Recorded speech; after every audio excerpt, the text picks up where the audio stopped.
ಎಲ್ಲರಿಗೂ ನಮಸ್ಕಾರ. ನಾನು ನಿಮ್ಮ ಚೆನ್ನ. ಇದನ್ನ ಗಣರಾಜ್ಯೋತ್ಸವದ 2 ನಿಮಿಷದ ಕನ್ನಡ ಭಾಷಣ ನೋಡ್ತಾ ಇದೀವಿ. ಹಾಗೆ ನನ್ನ ಚಾನಲ್ ಮೊದಲನೇ ಸಾರಿ ನೋಡ್ತಾ ಇದ್ದೀರಾ, ಕೆಂಪು ಬಟನ್ ಸಬ್ಸ್ಕ್ರೈಬ್ ಬಟನ್ ಕ್ಲಿಕ್ ಮಾಡಿ, ಪಕ್ಕದ ಗಂಟೆಯನ್ನು ಕ್ಲಿಕ್ ಮಾಡಿ. ಇದರಿಂದ ನಾನು ತೆಗೆದಂತ ಹೊಸ ಹೊಸ ವಿಡಿಯೋ ನೋಟಿಫಿಕೇಶನ್ ಇರುತ್ತೆ. ಮೊದಲು ಬರ್ಸೋದೇ ತಾನೆ ಲೈಕ್ ಕೊಡೋಣ, ಇನ್ನೊಂದು ವಿಡಿಯೋದಲ್ಲಿ ಪ್ರೋತ್ಸಾಹ ಮತ್ತು ಹುಮ್ಮಸ್ ಸಿಗುತ್ತೆ. ಇನ್ನೊಬ್ಬರಿಗೆ ಶೇರ್ ಮಾಡಿ, ವಿಷಯ ಅವ್ರಿಗೂ ತಿಳಿಯುತ್ತೆ ಅಂತ ಹೇಳ್ತಾ ಹಾಗೆ ವಿಡಿಯೋ ಬಗ್ಗೆ ನೋಡ್ತಾ ಹೋಗೋಣ ಬನ್ನಿ.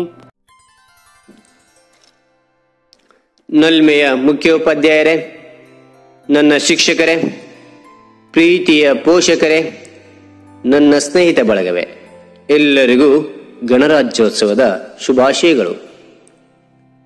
ಈ ದಿನ ಎಲ್ಲರಿಗೂ ತಿಳಿದಿರುವಂತೆ 72ನೇ ಗಣರಾಜ್ಯೋತ್ಸವವನ್ನು ಆಚರಿಸ್ತಾ ಇವೆ. ಈ ದಿನದ ಕುರಿತು ಕೆಲವೊಂದು ಅನಿಸಿಕೆ ಅಭಿಪ್ರಾಯಗಳನ್ನು ತಮ್ಮೊಂದಿಗೆ ಹಂಚಿಕೊಳ್ಳಲು ಬಯಸುತ್ತೇನೆ.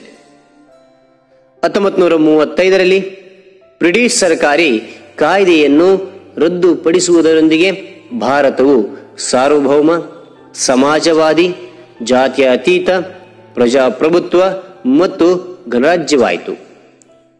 ಸ್ವಾತಂತ್ರ್ಯದ ನಂತರ ದೇಶವು ಸಂವಿಧಾನ ಹೊಂದಬೇಕೆಂದು ಬಯಸಿದ್ದ ಅಂದಿನ ತತ್ವಜ್ಞಾನಿಗಳು ಮತ್ತು ಬುದ್ಧಿಜೀವಿಗಳು ಸಂವಿಧಾನ ಸಭೆಯನ್ನು ರಚಿಸಿದರು. ಡಾಕ್ಟರ್ ಬಾಬು ರಾಜೇಂದ್ರ ಪ್ರಸಾದ್ ಅಧ್ಯಕ್ಷರಾಗಿ ಮತ್ತು ಡಾಕ್ಟರ್ BR ಅಂಬೇಡ್ಕರ್ ಅವರನ್ನು ಸಂವಿಧಾನ ಕರಡು ಸಮಿತಿಯ ಅಧ್ಯಕ್ಷರಾಗಿ ಆಯ್ಕೆ ಮಾಡಲಾಯಿತು.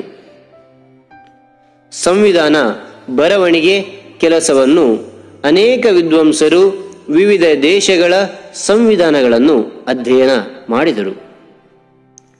ಅಲ್ಲಿಯ ಒಳ್ಳೆಯ ಅಂಶಗಳನ್ನು ನಮ್ಮ ಸಂವಿಧಾನದಲ್ಲಿ ಅಳವಡಿಸಲಾಯಿತು. ಅಧ್ಯಯನದ ನಂತರ ಭಾರತಕ್ಕೆ ಪ್ರಜಾಪ್ರಭುತ್ವದ ಸಂವಿಧಾನವನ್ನು ರೂಪಿಸಿದರು.